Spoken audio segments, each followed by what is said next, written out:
Thank you, Maddie, and welcome everybody to NIU and to Altgeld. I think it's one of the most beautiful buildings we have on campus. We have got a beautiful day. We're going to have some great speakers, and man, I just love Altgeld. And it's a real privilege to be able to teach marketing here at NIU. And if you were to have a marketing class with me, I guarantee you, we would discuss branding. Because we are, in spite of years and years and a tremendous amount of research on branding, we're just figuring out now how unbelievably important branding is to a company. I mean, with a strong brand, a company has more customer loyalty. We can get better prices for our products. We can negotiate better deals with our manufacturers and distributors. We can get better shelf space. I mean, we are just scratching the surface on what a strong brand can do for us. And we're also beginning to understand just how valuable a strong brand is as far as brand value is concerned in dollars. Now, Interbrand is a company, and they work with firms in determining what their brand is worth. So we see companies like Apple. Just the name Apple, just that name and that brand mark, that's worth over $150 billion. And Google and Microsoft, they're worth about half that much. Billions of dollars, just their name is worth billions and billions and billions of dollars, just that name alone. So we look at that and we say, what can we do with that? Why is that so valuable? How can we harness that brand? How can we develop that brand? How we can take advantage of that brand? And so we do a lot of work in business with brands like that. And then we think of a company like Tesla. Now think about this as a brand, how powerful a brand is. Tesla, a small company where you've got 500,000 people or so who pay $1,000 just to get in line to pay $35,000 for a product they've never even seen. That's a brand. That's a phenomenal brand when you have people paying money to get in line to buy a product they haven't even seen yet. A little company like Tesla, last year Tesla sold about 76,000 units. Last year GM sold about 10 million units. And Tesla is worth as much as General Motors. If you look at market cap, 76,000 units, 10 million units. And Tesla is worth as much as GM. Why? That brand. And that's why people will pay $1,000 because of that brand, just to stand in line in order to buy a product they've never seen before. Well, what is this brand then? We have a lot of different profs, a lot of different business people. They ask, well, really, what is a brand? And it's not real easy to define, but more or less, in class, we would talk about a brand as being a company's promise. And it's that promise that differentiates them from all of their competition. It's that promise that says, this is what we are, this is who we are, this is what makes us different, this is what makes us stand out from the competition, and yes, this is why you should buy us. This is why you should respect them. It is what makes us unique. It is that unique promise. It's what makes Harley-Davidson freedom. It's what makes BMW the ultimate driving machine. It is that unique promise that makes people say, I want you. I want to be associated with you. It's what makes us different. We have to be able to stand up from a crowd. As individuals, we do too. Who wants to be one of the crowd?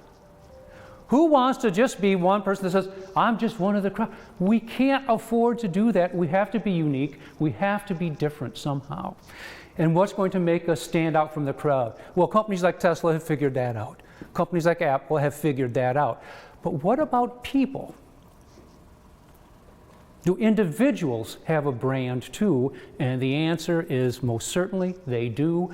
We have our own brands. And our personal brands are unbelievably important. They make us stand out from the crowd. Who wants to be just like everybody else? We have got to be different. 1981, Rice and Trout, these two have written a lot in marketing and management. They're really strong writers. And it was in 1981 they wrote a book on positioning. And really positioning is branding. It's how a company separate themselves out from the competition. But it was in this book that they had a chapter on positioning yourself. And it's really where this whole personal branding thing, where it started to really take off, back in 1981. Now, if you had a business class with me, a marketing class with me, you would have heard this before. you would have heard us say, companies that are unable to differentiate themselves from the competition in a way that's meaningful to their target market will be left to compete on price. We have a business student in the crowd. Thank you very much. Price is right. And who wants to compete on price? I mean, who wants to say, gosh, I'm just one of the crowd, you know, I'm just like everybody else, but I'll work for less. I mean, you can hire me for less. Who wants to do that? I sure don't want to say, I'm just one of that crowd. I want to be the person that people recognize for something that's unique, something that's different. We need that personal promise to differentiate ourselves. One of the interesting things about being a professor, and what a privilege it is to be a professor, but you should, if you get a chance, ask a professor this sometime. Why are you a professor? Is it because you enjoy learning or because you enjoy teaching? And the answer is yes. You just enjoy both so much. And here I get a chance to work with some of the best students in the world. We've just got phenomenal students here. And I have learned so much about personal branding from our students that I want to share some of those examples with you today. They have taught me some things about personal branding and about positioning. For example, there's a young man, and we have an outstanding marketing program and accounting program here. Really good accounting program. One of the best in the country. And yeah, it's tough. I mean, that's what makes it good. And a young man came to me one day and he said, man, he said, these accounting classes are tough. He said, I'm glad to get in it, but these accounting classes are tough. I just don't think I'm going to be one of the best accounting majors here. But he said, you know what? He said, among these accounting majors, I think I'm the best salesman. Do you think an accounting firm would like that? Do you think an accounting firm might notice the best salesperson among all those accounting majors that they hire? Do you think that's important to be a salesperson in an accounting firm? You know what we call the best salesperson among a group of accountants? Partner. Partner. He got it. He figured out what personal branding was all about. He was well on his way. In 1997, Tom Peters, big name in management consulting, he wrote some fantastic books, In Search of Excellence, if you've heard of that one. Tom Peters had a book, came out with an article in Fast Company called That Brand Called You. In it, he talks about the most important marketing that we do is us, individuals. And now this whole thing about personal branding is really taking off, really getting going. Because when Tom Peters says it, man, that really has legs now. So he talked about how just important it is to market us, this brand called you. And then a few years after that, 2004, we have Facebook. It hits the scene, and suddenly personal branding is taking off because people are saying, man, I can promote myself on Facebook and then a host of other social media tools. I am going to brand myself. 2 years later, Time Magazine, Person of the Year, you. It wasn't a president or a prime minister or a general, you. Because we were seeing how we could use social media marketing to brand ourselves. You. So I want to talk a little bit more about how we might brand ourselves and how it can be so important to brand ourselves, how we might be able to do it. Now, there are a host of books you can read on personal branding. There are a lot of great books on it, and you can go to seminars on it and workshops on it, and you can hire consultants and coaches to develop your personal brand. But what I'd like to do in the time that I have remaining is give you 3 things to really think about with your personal brand. Something that is really going to help you, I think, in developing that personal brand. And I want to take some tips from students that I've had that really have helped me out. I had a young man in my class, very interesting young man. He was on the NIU football team. He was a walk-on, which means he came and he didn't have a scholarship. And he didn't get a scholarship until I believe it was his last year. So he worked and he worked and he worked, and he never had a scholarship. And he didn't get into a lot of games. But it wasn't until his senior year he got a scholarship, and in that year he played in the Orange Bowl. Imagine that, to be able to tell your kids and your grandkids, I got to play in the Orange Bowl. Well, in the first day of class, this young man comes up and I got to know him, we introduced ourselves.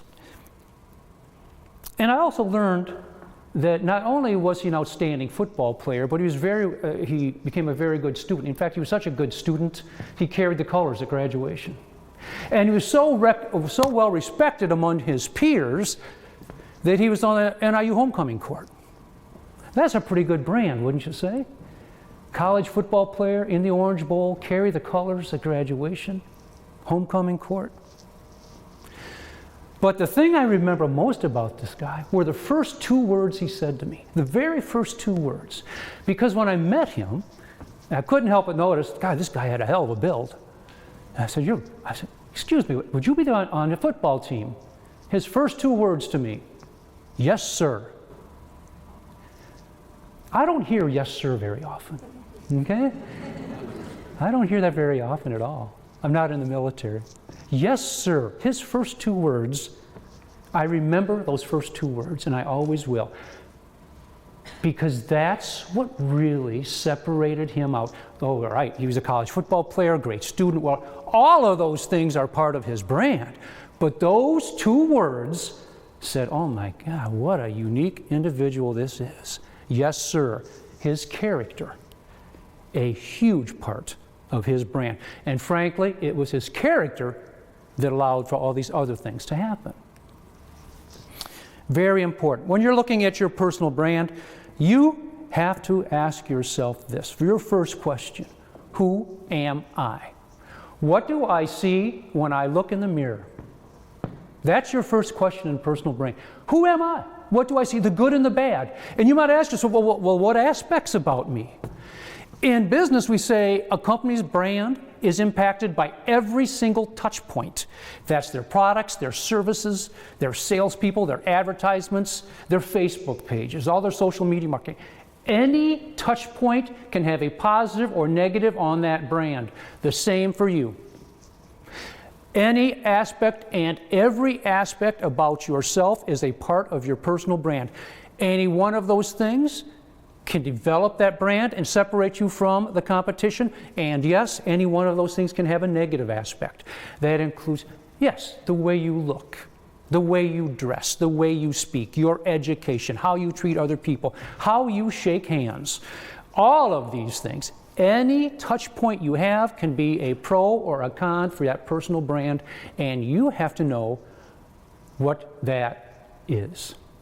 We had another young lady, NIU student, another athlete, really good, really good. In fact, her high school record at golf invitationals was 52-1. That's good. She came to NIU, outstanding golfer. Got into the marketing program, got into our sales program, not easy to get into. 3-time academic All-American. Great student, great golfer. What I remember about her, however, was this. After a class with her, I got a note in my mailbox thanking me for teaching the class and just identifying a couple things that she learned in the class. You don't get a lot of those as a teacher. The fact that she was an outstanding athlete, an outstanding scholar, had success written all over her face, was that a part of her brand? Unbelievable, a huge part. The fact that she takes time to thank people, to go out of her way to say thank you. Character. That's what really sets her apart from her peers. That character. We remember the other things, of course, but her character is just like yes, sir, and for her it is thank you. Thank you. A huge part of that brand, a gigantic part of her brand. So we have to know how you view yourself. You have to look at yourself. The second thing you need to ask yourself is, how do other people view me? What do other people think of me? In business, we ask ourselves this oftentimes. This is how a company positions itself. We are going to be the fill in the blank. But here's a question. If a company views itself this way, but the market views itself another way, who's right? Who do you think is right? The market or the company? The market's right. The market determines who we are. It's the market that really determines our brand. It's how others view us that is so extremely important. So we need to work on how we present ourselves to make sure that we have this strong brand. That we can, it's how others view us.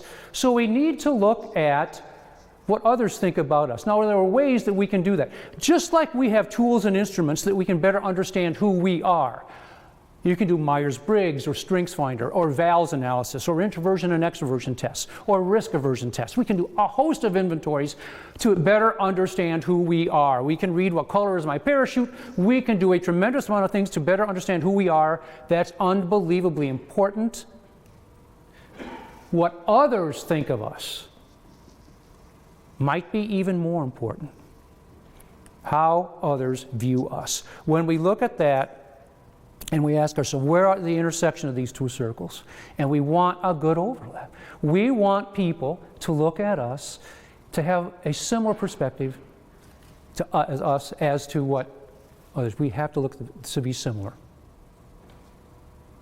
We hope we have that connection, how others view us. Finally, how you hope to be viewed. What we think of ourselves, how we view ourselves, unbelievably important. How others view us, extremely important. What do we want to be? Brands are a work in process. Your brand is developing. Michael Jordan wasn't born the best basketball player in the world. That took a while. Mother Teresa's brand took a while. These brands take a while, but they had goals set, and it's not just career goals. It's who do we want to be. It is that what do we want to be next. That has to coincide too. And when these three come together, when we look at these three, how we view ourselves, how others view us, we find that sweet spot, and we hope it's big. And we hope that where we're headed, where we are, and how others view us, we've got some similarities there. And they are constantly developing. And they are working all the time at that. One last one, I'm going to share one last one of a student I had. A young man, boy, was he a good athlete. Ranked in the top 5 in the U.S. coming out of high school in long jump and triple jump. In the top 5 in the country. In the top 5. So he ran some track.